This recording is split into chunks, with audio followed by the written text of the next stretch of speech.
pada dasarnya prinsip penelitian menggunakan hewan coba itu adalah proses di mana kita menentukan mulai dari jumlah hewannya, kemudian kita memperlakukan hewannya sampai, diketahui untuk pengelolaannya tuh gimana. Nah, jadi ini sebenarnya kunci atau dasar penentuan pengelolaan hewan coba itu bagaimana, khususnya untuk digunakan dalam penelitian. Di sini kita akan melihat bahwa ternyata, eee, untuk penyobaan itu terdiri dari 3 R, yaitu replacement, reduction, sama refinement. Itu apa? Jadi, R yang pertama atau replacement itu adalah kondisi yang mengacu pada metode yang menghindari penggunaan hewan dengan menggantinya dengan alternatif lain seperti sel atau organisme yang lain, ya. Sel atau organisme yang lain yang lebih rendah, kemudian terbagi menjadi dua, yaitu relatif dan absolut. Jadi ini sebisa mungkin posisinya itu menggantikan. Nah, kita tahu bahwa dalam taksonomi itu terbagi menjadi dua. Jadi ahli-ahli yang dulu itu menganggap bahwa kategori kita dalam taksonomi kan kingdom ya, termasuk animalia dan juga plantae, di mana terbagi menjadi kerajaan atau kingdom itu dua besar, yaitu animalia sama plantae. Dan manusia termasuk dalam plantae. Sehingga posisinya adalah replacement ini menggantikan posisi manusia dengan posisi yang lebih rendah lagi. Contohnya pada bangunan hewan coba. Kalau tidak, eee, kalau misalnya bisa lagi, itu bisa digantikan dengan posisi seperti jaringan, organ, atau sel, bahkan yang terakhir itu bisa menggunakan program komputer.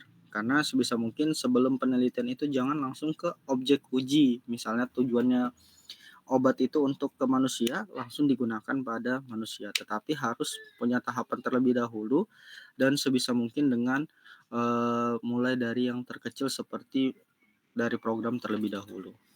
Baru meningkat, mungkin in silico, kemudian ada yang, in vitro pada sel atau jaringan atau organ tertentu, baru ke organismenya, misalnya hewannya baru ke manusia. Ya, ini untuk replacement. Kemudian sebentar ya.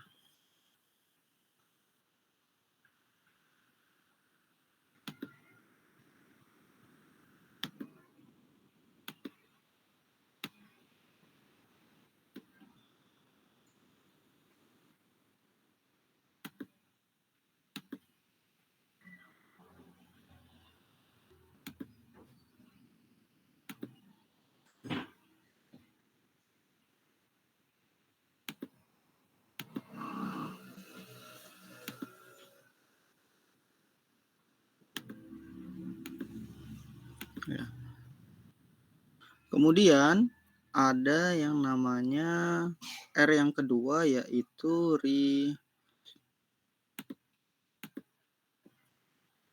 yang kedua yaitu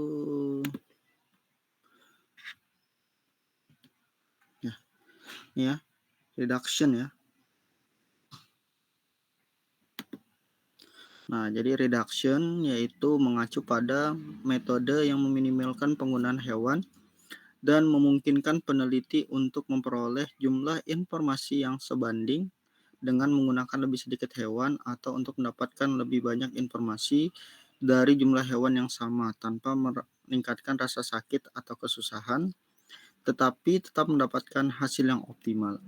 Jadi maksudnya reduction itu dengan jumlah yang sedikit atau jumlah yang minimal, kita dapat menghasilkan data yang valid dan memiliki data minimal yang dapat digunakan untuk penelitian. Bisa diambil contohnya untuk penelitian. Nah, maksudnya gimana? Jadi kan dalam data penelitian itu ada yang ada yang disebut dengan data minimal untuk penelitian. Jadi kita tidak bisa mengambil misalnya sejumlah tertentu, tapi memang harus ada ketentuannya yang khusus. Kita ambil contohnya saja misalnya, eh, misalnya suatu ekstrak rebusan, misalnya daun mangga misalnya itu punya efek ini ya, antipiretik misalnya atau anti demam misalnya. Nah, kita ingin tahu apakah memang benar memiliki antipiretik, anti demam, itu kira-kira datanya harus berapa banyak kira-kira? Ada yang bisa jawab?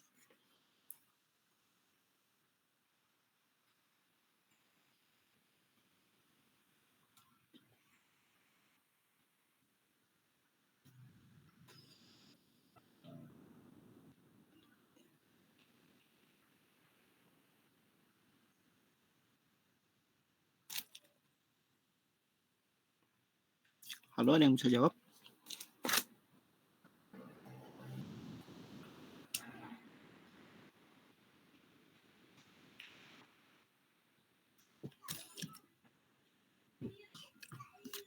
Halo, halo, halo.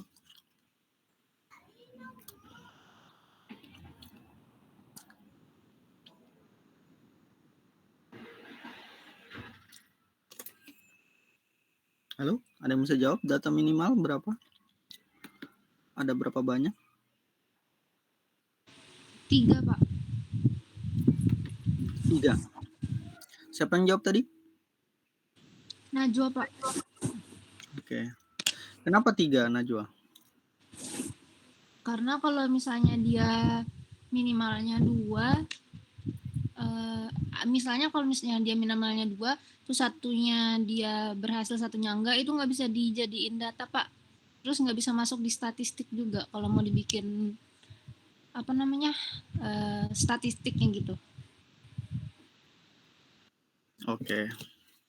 Ya, betul ya. Jadi minimal itu data 3. Nah, selain tidak bisa masuk statistik, saya tambahkan juga, anggap saja tadi betul yang dikatakan Najwa ya, ada yang satu berhasil, satunya tidak.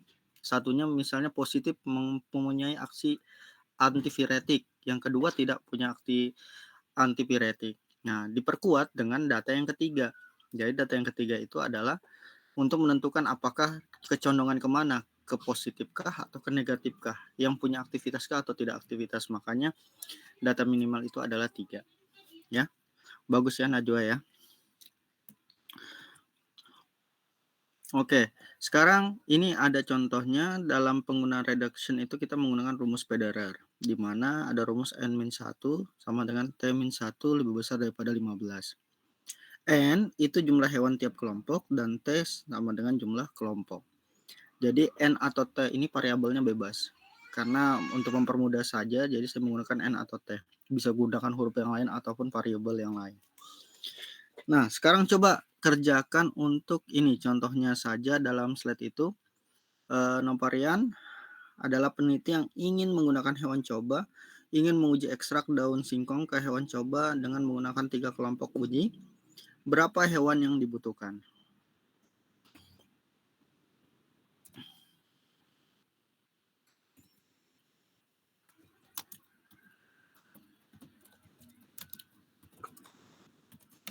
Ada yang tahu?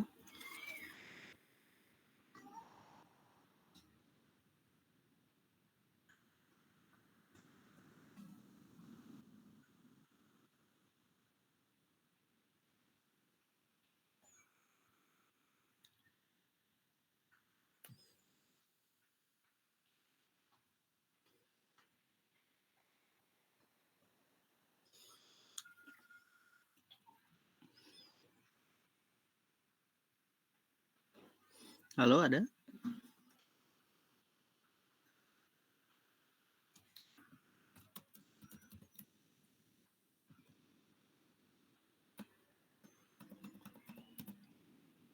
Berapa hewan yang dibutuhkan jika ada 3 kelompok?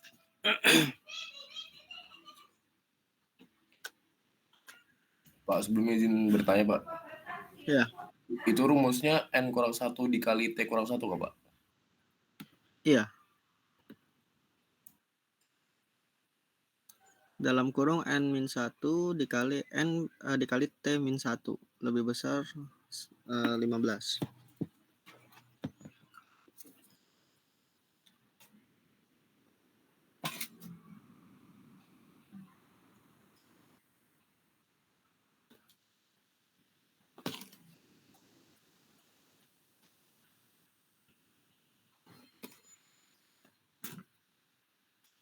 Ada yang sudah ketemu?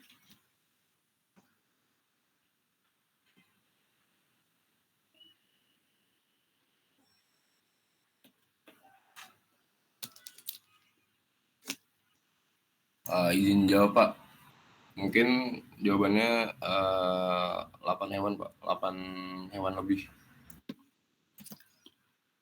8, lebihnya berapa? Di sini sih 8,5 Pak, kalau dari yang saya hitung. Jadi berapa jawabannya? 8? 8,5? 8,5. 8,5. Ada yang punya jawaban lain?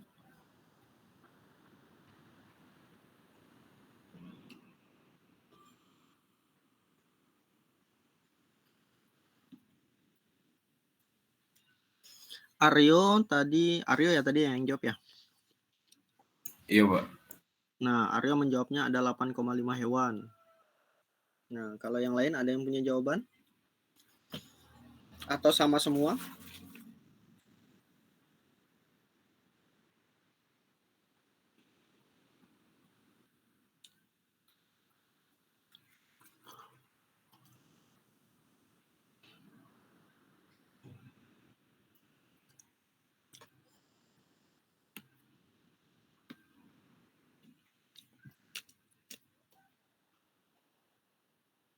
Sama semua?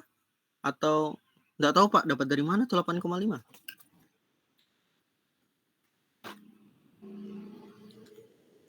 Sama Pak. Sama.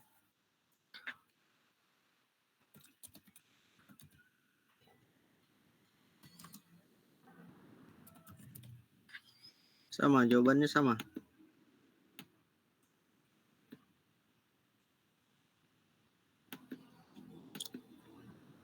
Seperti ini jawabannya? Aryo sama Iya Pak. Valeri? Iya Pak. Betul Pak. Ya. Hasilnya 8,5 gitu ya. Oke. Sekarang saya tanya, kira-kira ini kan ditanya hewan yang digunakan ya. Kira-kira misal kalau 8,5 itu ada hewan setengah?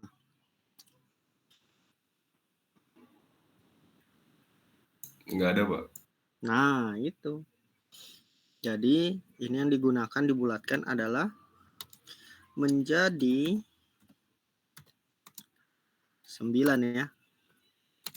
9 ekor. Oke? Paham sampai sini semuanya? Paham Pak. Nah, 8,5 itu 9 ekor ya. Kemudian selain itu tidak ada hewan setengah ya, nggak mungkin kita potong juga. Yang kedua, kalau seandainya datanya 8, kalau seandainya 8-nya positif, 8 negatif kan kita juga agak susah untuk mengambilnya. Jadi mau tidak mau kalau ada koma ataupun memang ini diusahakan sebisa mungkin ganjil, dan yang kedua itu harus ini ya dibulatkan ke atas kalau seandainya ada koma. Oke, jelas ya sampai sini ya? Jelas Pak. Oke, 9 ekor. Tapi kembali lagi ke soal, kita harus perhatikan di sini adalah berapa hewan yang dibutuhkan. Kalau kita kembalikan ke rumus, 9 ekor ini untuk mendapatkan jumlah hewan tiap kelompok. Karena ada 3 kelompok ya. Karena ada 3 kelompok berarti masing-masing kelompok itu butuh 9 ekor. Nah, karena di sini yang pertanyaannya adalah berapa hewan yang dibutuhkan, berarti 9 ekor ini kita kalikan sama jumlah kelompoknya. Ya. Jadinya ada berapa ekor yang dibutuhkan?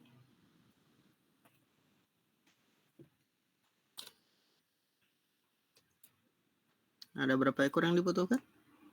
27 Pak. 27. Tinggal kita kali 3 ya. Jadi sama dengan 27 ekor. Ini ya, jangan sampai salah, jadi harus diperhatikan soalnya dengan baik. Karena di sini diminta berapa hewan yang dibutuhkan. Kecuali yang di sini pertanyaannya adalah berapa ekor dari masing-masing kelompok. Baru jawabannya 9. Ya, jelas ya? Jangan sampai terkecoh ya. Atau ada yang mau ditanyakan dulu mungkin?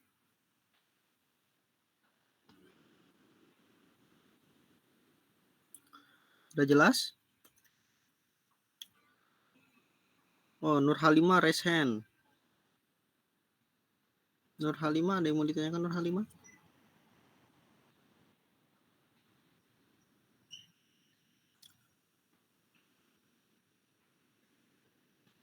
Halo, halo.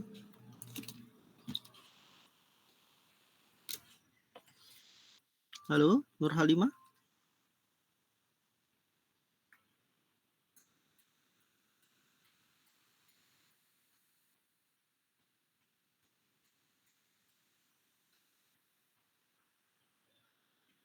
Halo, Nur Halimah, ada yang mau ditanyakan?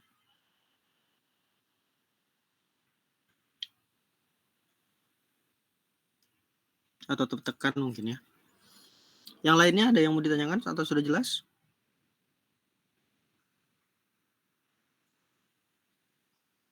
Halo? Sudah jelas atau ada yang mau ditanyakan untuk reduction? Udah jelas, Pak. Oke. Sekarang kita lanjut ya. Nah, setelah reduction, kita ada yang namanya istilah itu R yang ketiga adalah refinement.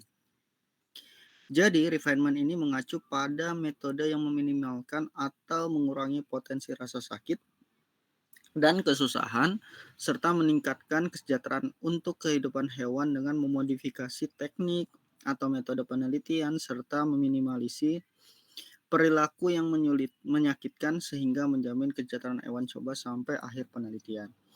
Nah, ini berarti kita gambarannya adalah bagaimana membuat kondisi si hewan itu sesuai dengan habitat alaminya. Karena kita meminimalisir untuk mengganggu hewan tersebut. Jadi hewannya itu sebisa mungkin dalam kondisi yang nyaman dan dapat hidup dengan sesuai dengan habitat alaminya. Nah, ini makanya kita untuk R ini merupakan bagian dasar untuk pengelolaan hewan coba. Mulai dari yang pertama replacement, penggantian, kemudian yang kedua reduction, pengurangan, kemudian refinement, membuat kondisi yang sesuai dengan hewan coba. Nah, kemudian ada istilah itu standar pemeliharaan, ini kaidah animal welfare. Jadi ini yang merupakan bagian dari untuk standar pemeliharaannya. Nah, jadi yang jago bahasa Inggris, yang pertama itu apa? Freedom from hunger and thirst. Artinya apa?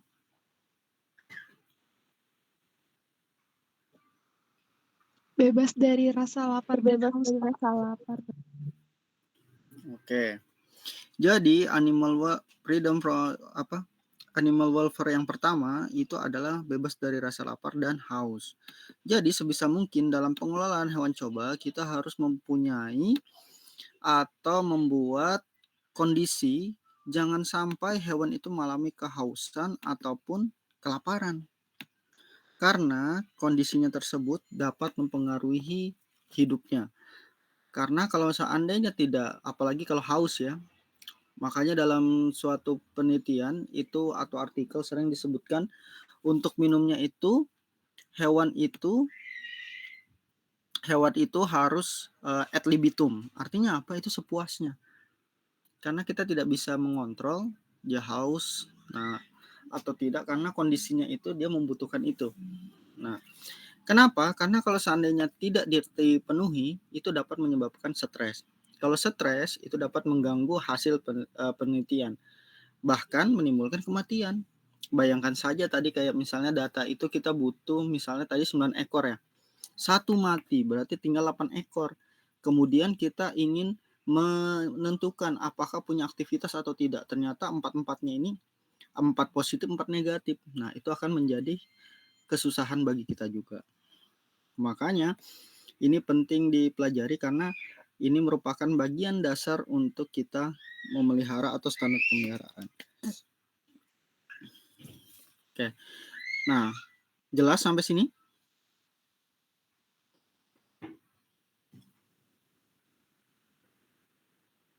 Halo, jelas? Jelas, Pak. Oke, sekarang kita masuk yang animal welfare yang kedua, freedom yang kedua apa artinya?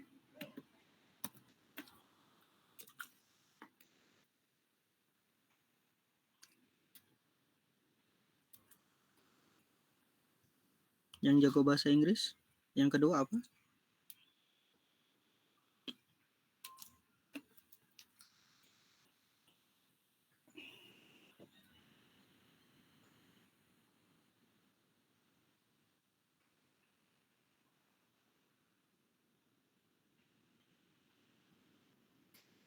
Halo? Ada yang tahu?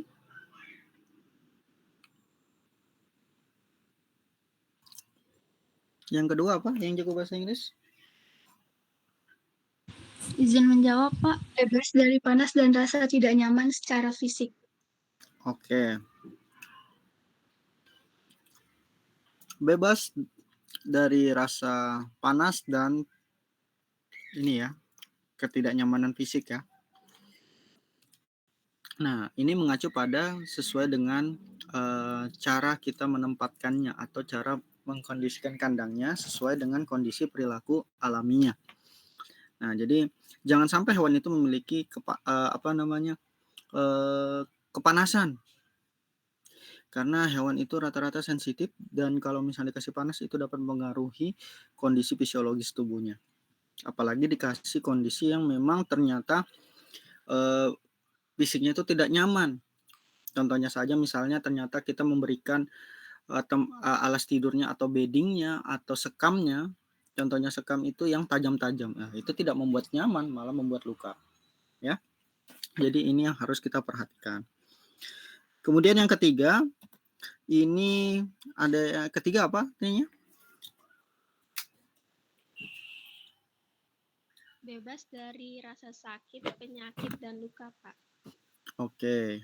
Ini hampir sama ya, jadi jangan sampai kita membuat kondisinya itu luka, kemudian penyakit dan rasa sakit dengan melakukan beberapa, contohnya saja kayak perawatan tertentu, kemudian tindakan mencegah penyakit. Jadi kalau seandainya ternyata beddingnya sudah basah atau misalnya sudah lembab, sebisa mungkin diganti supaya tetap kering.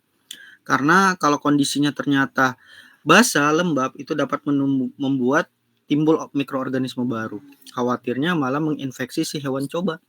Nah, jadi itu salah satu contoh penanganannya, jangan sampai menyebabkan luka dan juga sakit. Kemudian yang keempat,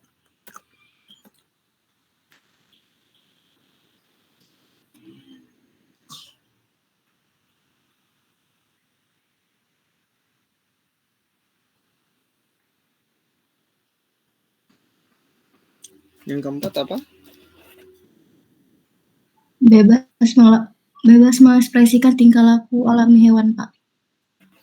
Oke, tingkah laku alami hewannya ini berarti kita menyesuaikan dengan kondisi kandangnya. Misalnya kandangnya itu jangan juga terlalu sempit, jangan juga terlalu luas.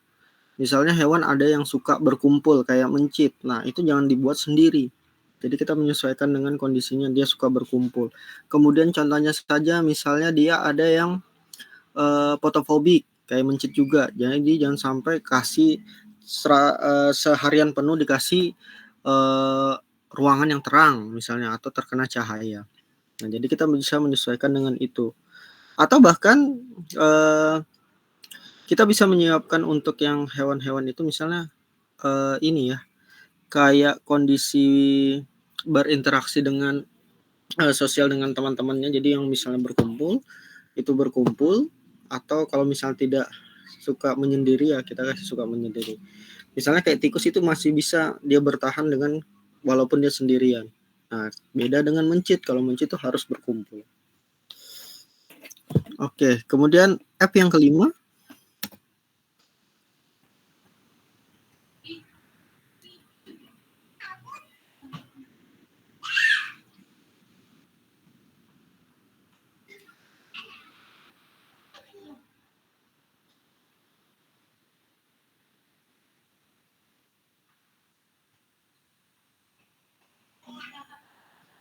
F yang kelima apa?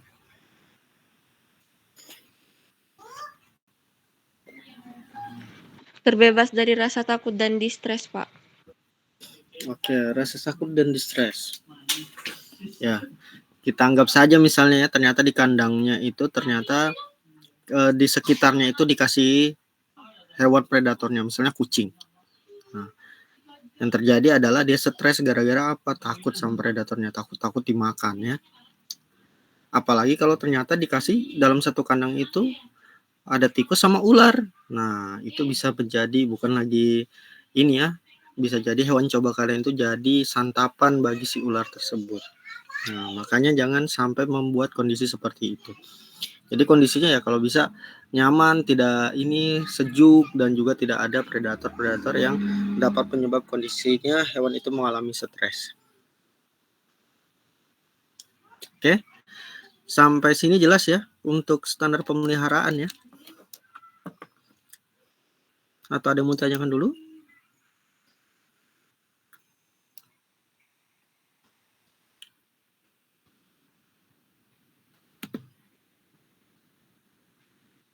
Jelas? Bisa kita lanjut?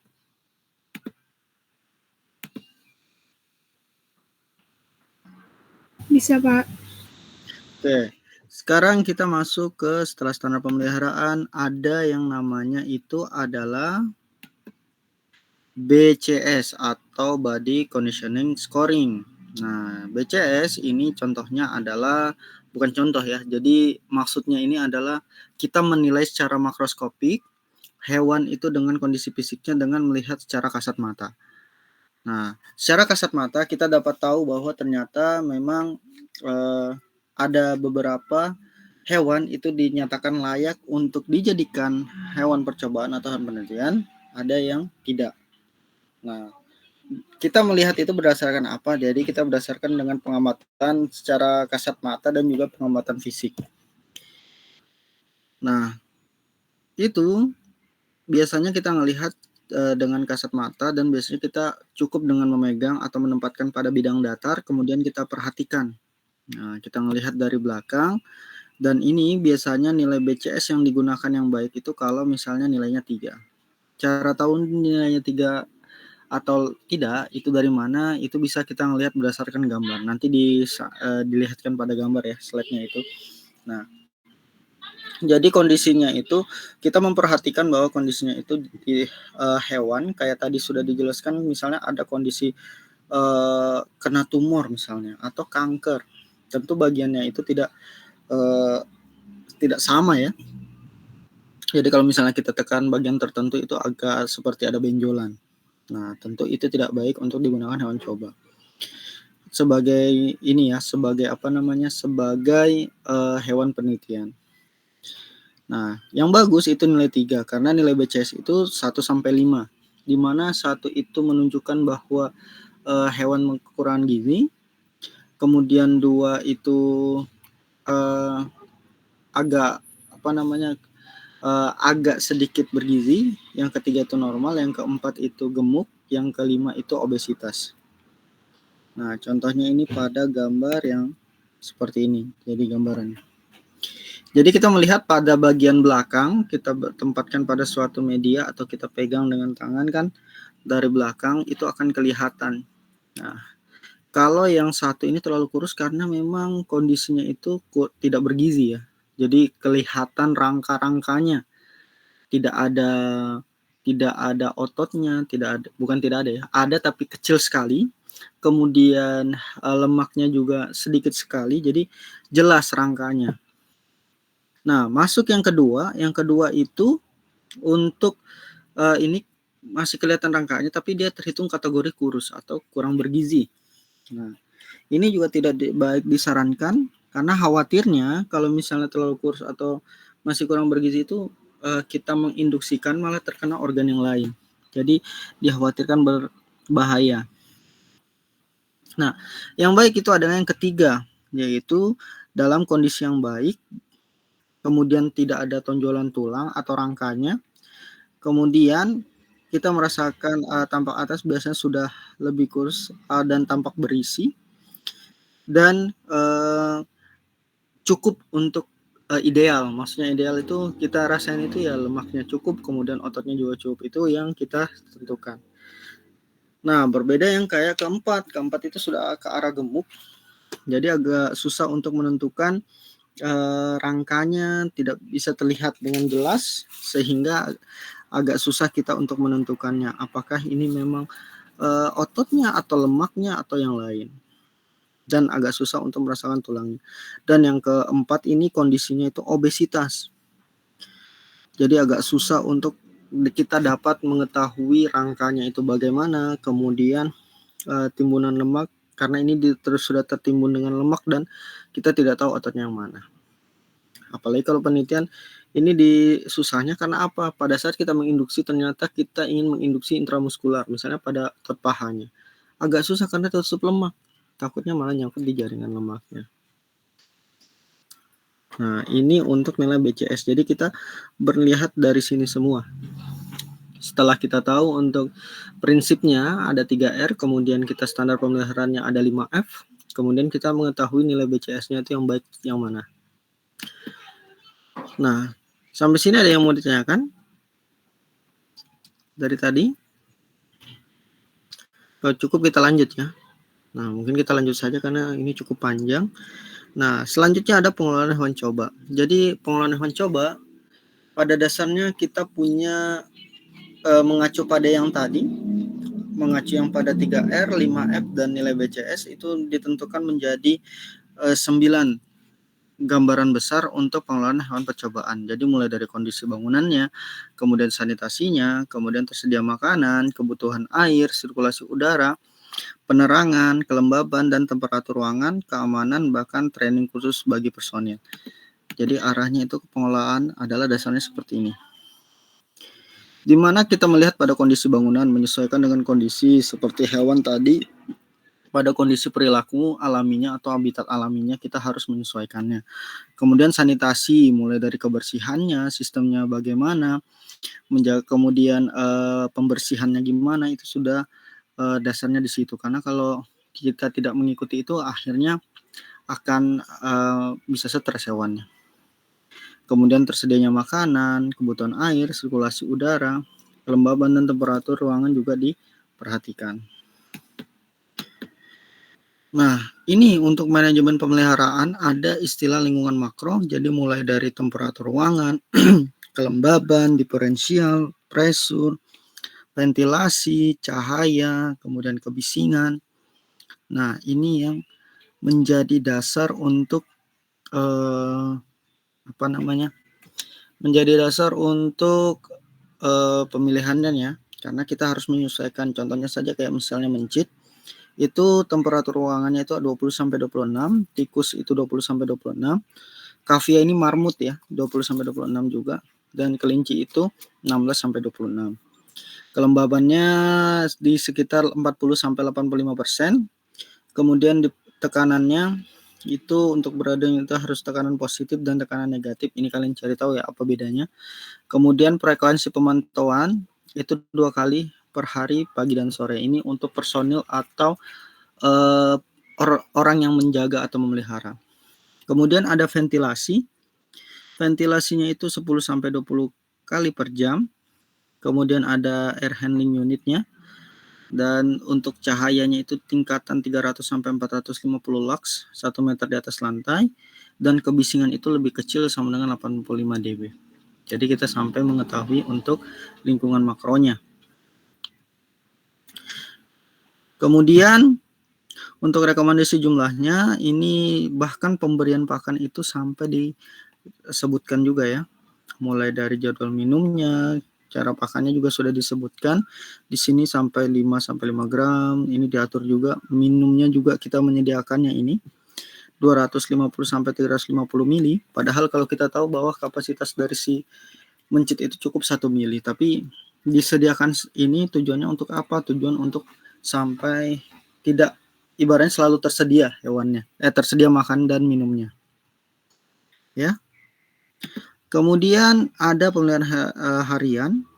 Ini mulai dari pemisahan fasilitas, kemudian ada makanan, minumnya, ruangnya, pembersihannya.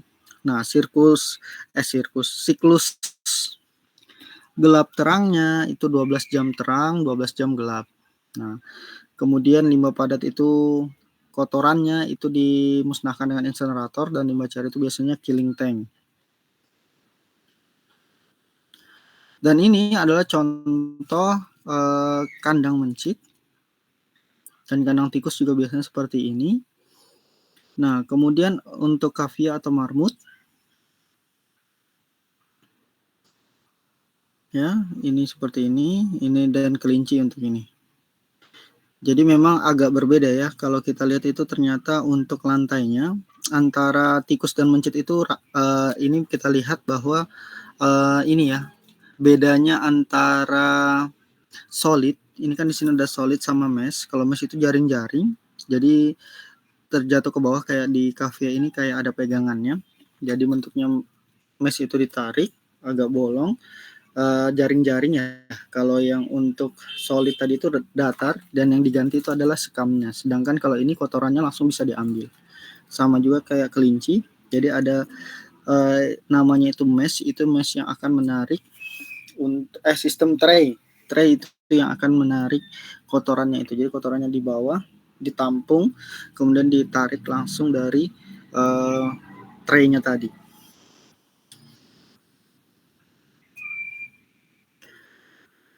Nah, kemudian untuk ruangan standar, ini luas lantainya kurang lebih 20 meter persegi, berbentuk segi 4 siku-siku, tingginya 2,5 sampai 3 meter, tujuannya memudahkan peliharaan dan pengawasan.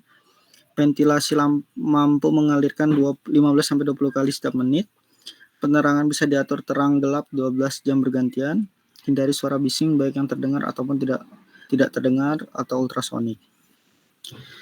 Ini untuk kondisi suhu dan kelembapan untuk tikus, kelinci, sama mencit ya. Kemudian ini kondisi kandang ya. Jadi ini kondisi kandangnya.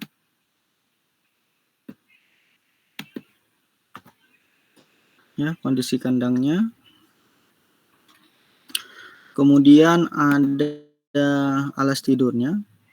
Jadi alas tidur ini yang harus menyerap kebasahan dan bau. Contohnya itu adalah sekam, tongkol jagung, kemudian kayu pasahan.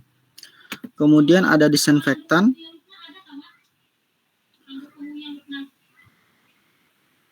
Nah, jadi ada disinfektan. Kemudian ada ini ya, pakan hewan ya.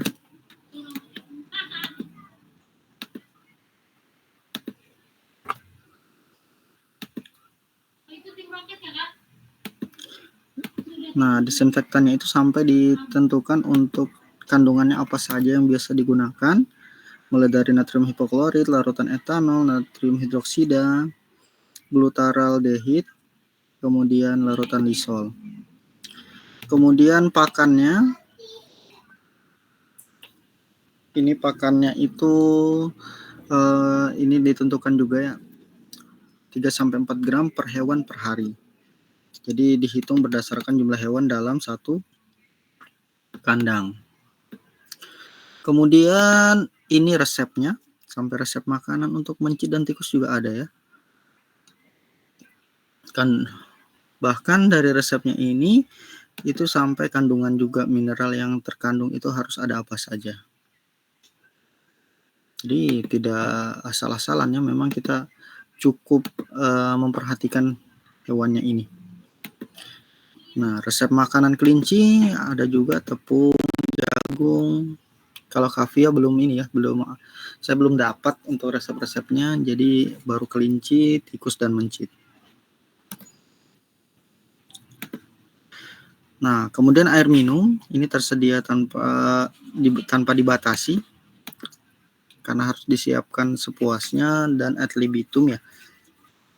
Baru kita masuk ke pengamatan perilaku atau screening farmakologi.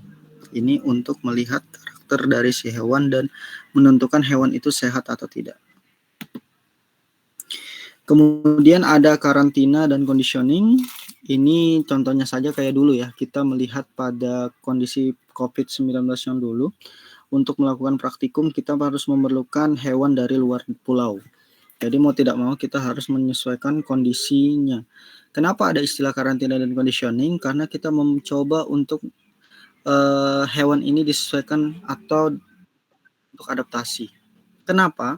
Karena hewan pada habitat awalnya itu agak berbeda ditambah dengan saat di tempat barunya. Jadi kita harus punya kondisi, karena bisa saja kayak contohnya itu kita mengambil waktu dulu tuh ngambil di Bandung. Nah, itu kondisinya dingin, jadi harus disesuaikan, sampai di sini harus disesuaikan dengan si hewannya. Makanya ada masa karantina, kemudian ada conditioning untuk menyesuaikan dengan tempat barunya. Dari segi tempat, iklim, dan lainnya sebagainya. Biasanya itu yang harus disesuaikan supaya hewan itu tidak stres. Nah, ini rekomendasi masa conditioning untuk mencit, kavia, kelinci, tikus. Ya.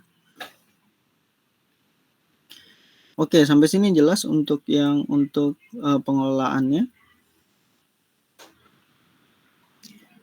Mulai kandangan, sarana dan prasarananya. Ada yang mau ditanyakan dulu?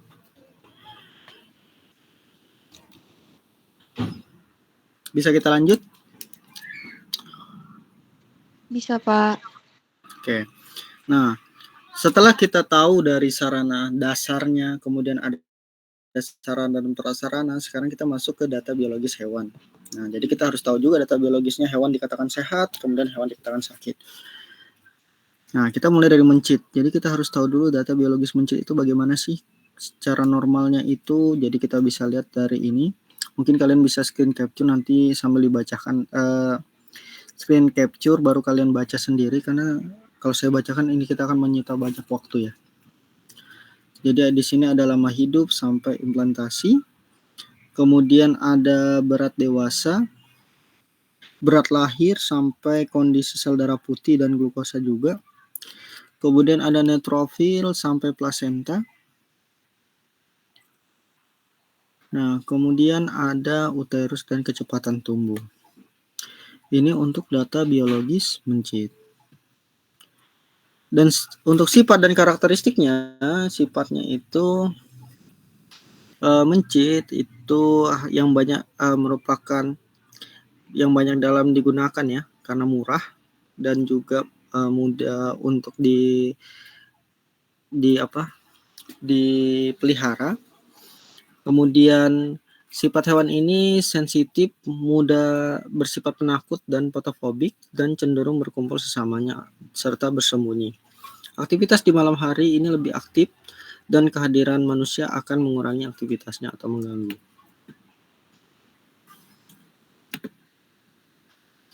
Oke.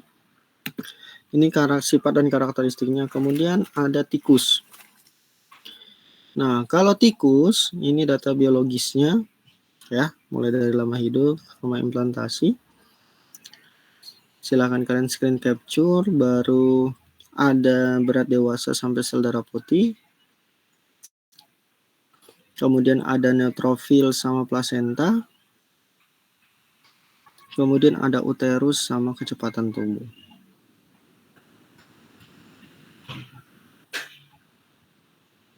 Nah, kemudian karakteristiknya, tikus putih berukuran lebih besar dari mencit dan lebih ganas. Kemudian umumnya tikus putih ini tenang dan mudah digunakan, tidak begitu bersifat fotofobik, dan tidak begitu cenderung berkumpul dengan sesamanya. Aktivitasnya tidak begitu terganggu oleh kehadiran manusia di sekitarnya. Kemudian tikus akan menjadi galak dan sering menyerang si pemagangnya jika diperlakukan kasar atau mengalami defisiensi makanan.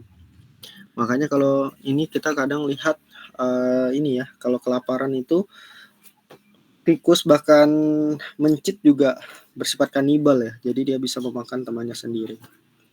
Makanya harus disiapkan kondisi jangan sampai kelaparan dan kehausan.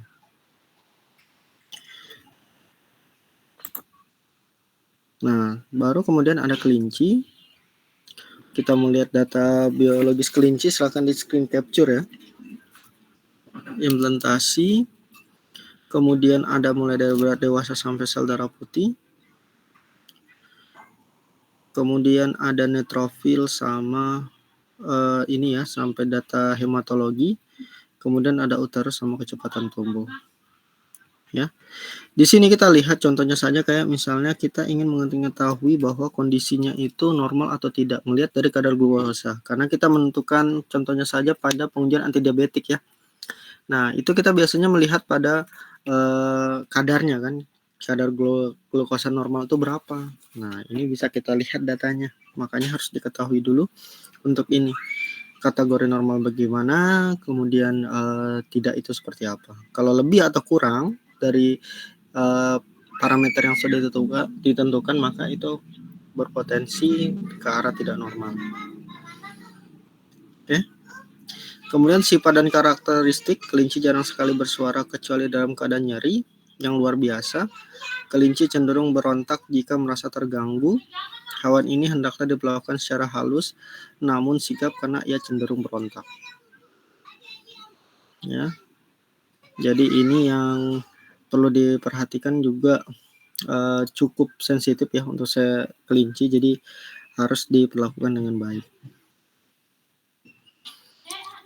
Ini untuk data biologis, kemudian ada parameter mencit dan kelinci ya.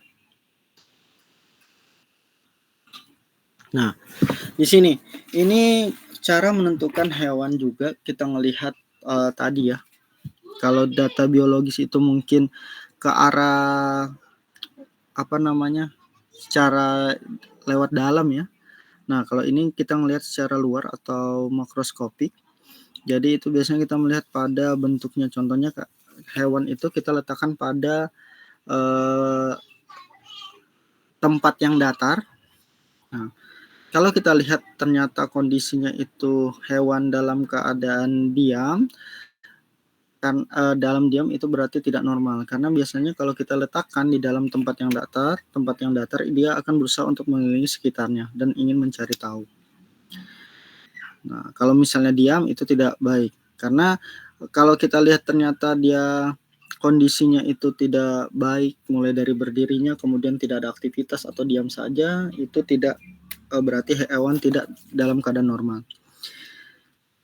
Ini sama ya kayak aktivitas motorik. Baru kita melihat juga apakah hewan itu berdiri dengan sempurna atau ada miring. Nah, itu juga tidak baik, berarti ada kelainan.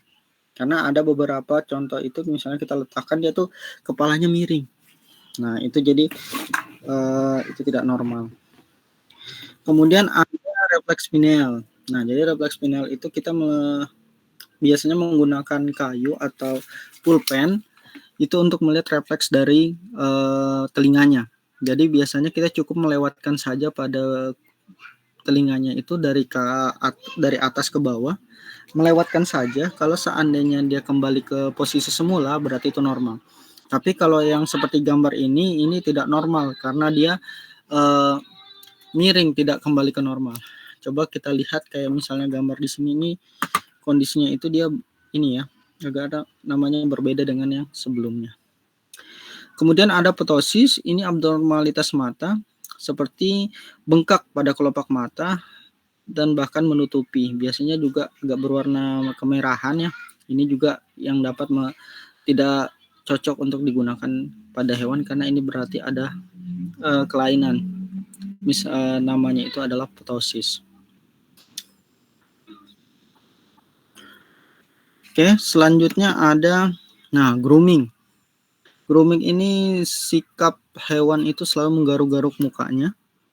Ini dapat menjilati bulu serta anggota tubuh lainnya dalam keadaan normal ya. Dia berusaha untuk menjilati. Kalau misalnya terus-terusan, kalau sekali tidak masalah, tapi kalau terus-terusan itu yang berarti ada masalah pada hewan ini. Kemudian ada retardisme. Jadi retardisme ini gerakan motorik tubuh untuk memanjat pada batang dan menahan gravitasi. Biasanya kalau kita dulu mungkin dalam praktik farmakologi ya, ada kayak dihentangkan kawat, kemudian kita taruh hewan di tengahnya.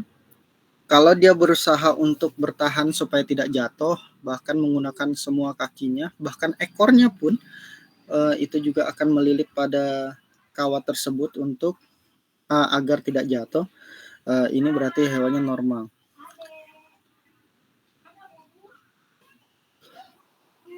Tapi kalau seandainya ternyata dia diletakkan pada kandangnya itu malah jatuhnya jadi tidak normal, ya.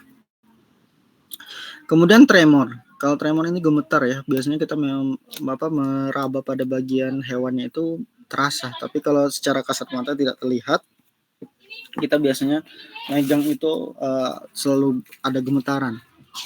Kemudian stroke, ini kondisi ekor berdiri karena gangguan internal syaraf. Nah, ini ciri-cirinya itu kita bisa melihat bahwa hewan itu ekornya berdiri. Jadi kalau dalam kondisi berdiri, itu kan biasanya hewan itu menyentuh lantai. Kalau ini tidak, kondisinya itu naik ke atas. Jadi dia berdiri tidak menyentuh lantai.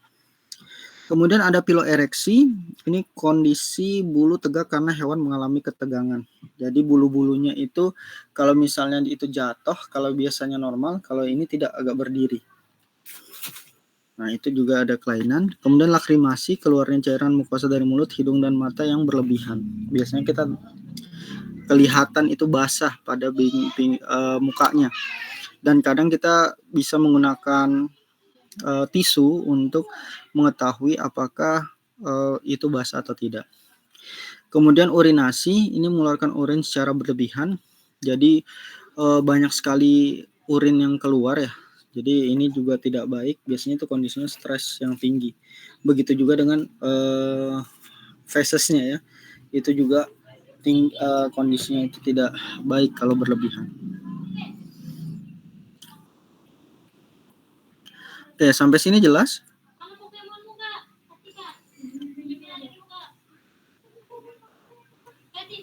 Iya, Pak. Jelas ya. Nah, ini cara megang sudah ya? Kayaknya sudah ya. Di praktikum. Cara megang, kemudian cara induksi. Sudah ya? Sudah, Pak. Oke, berarti saya tidak perlu jelaskan. Cara menandai juga sudah. Nah, cara pemberian hewan pada ini induksi juga sudah. Kenapa ini tetap saya masukkan? Karena memang dalam pengelolaan hewan coba itu juga tetap dimasukkan cara itu. Karena dari kita awal tadi itu untuk jadi pengelolaan itu semuanya ya. Semua dari dari pemeliharaannya, dari kondisi hidupnya, kita mengetahui nilai BCS-nya, kita tahu parameternya, data biologisnya, kemudian tahu normal sama tidaknya, bahkan cara memegangnya, karena semuanya itu pengelolaan, dan pengelolaan itu dari kita lakukan dia habitat, kita menyesuaikan dari pemeliharaannya sampai kondisi kita menginduksi bahan uji yang akan kita gunakan. Makanya cara memegang, kemudian cara menandai, bahkan juga kayak kita menginduksi hewannya, baik itu intravena, intramuskular, intraperitoneal, subkutan, dan per oral, itu juga kita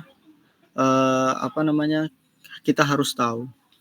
Karena misalnya saja ternyata kita tidak bisa memegang hewan coba, kita sudah kondisikan hewannya itu dengan kondisi alaminya, tapi kita tidak bisa mengoral, tidak bisa memegang. Nah, itu menjadi parameter yang berbahaya. Jadi itu yang harus diperhatikan. Ya. Oke, karena sudah tidak ada yang mau ditanyakan? Nah, ternyata sudah cukup ya. Karena sudah disampaikan juga pada praktikum. Karena ini yang akan terus-terusan kalian lakukan jika berinteraksi atau penelitian kalian menggunakan hewan coba.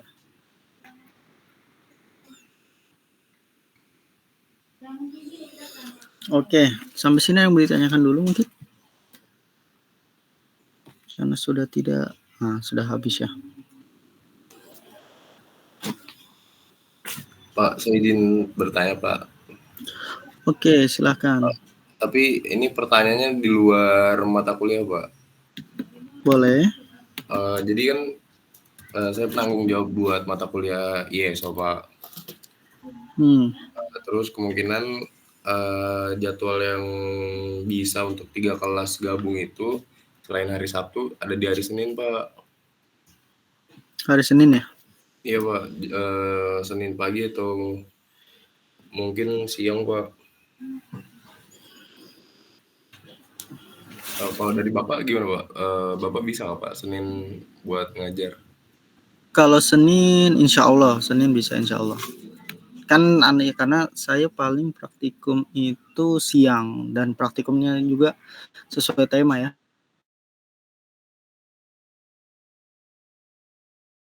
Insya Allah sih bisa aja kalau Senin ini berarti ya. Senin depan, Pak. Oh ya, Senin depan Iya, berarti Pak. ya. Siang Ya, bisa insya nggak? Allah bisa. Boleh, Pak. Siang atau sore sekalian karena kalau siang itu saya sebentar, kalau minggu ini bisa kalau minggu ini biar siang juga nggak masalah. Iya, Pak. Baik, Pak. Oke. Oke, terima kasih, Pak. Ya, sama-sama.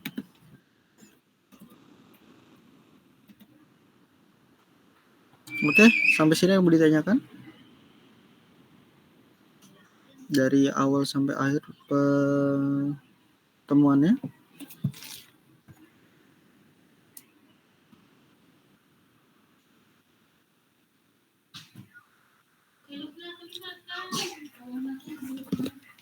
Tidak ada atau sudah jelas?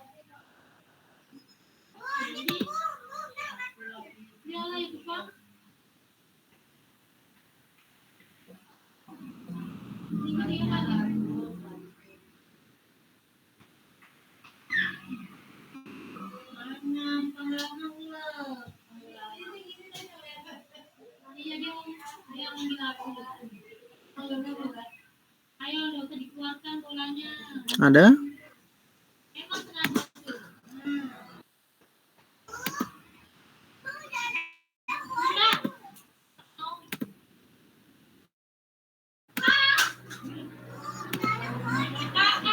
Sudah? Cukup? Sepertinya cukup, Pak. Pak. Oke. Kalau sudah, kita cukupkan saja pada pertemuan kali ini. Semoga bermanfaat dan dapat diaplikasikan. Kurang dan lebihnya saya mohon maaf. Saya akhiri. Assalamualaikum warahmatullahi wabarakatuh. Waalaikumsalam warahmatullahi wabarakatuh. Terima kasih, Pak. Terima kasih banyak, Bapak. Izin lift ya.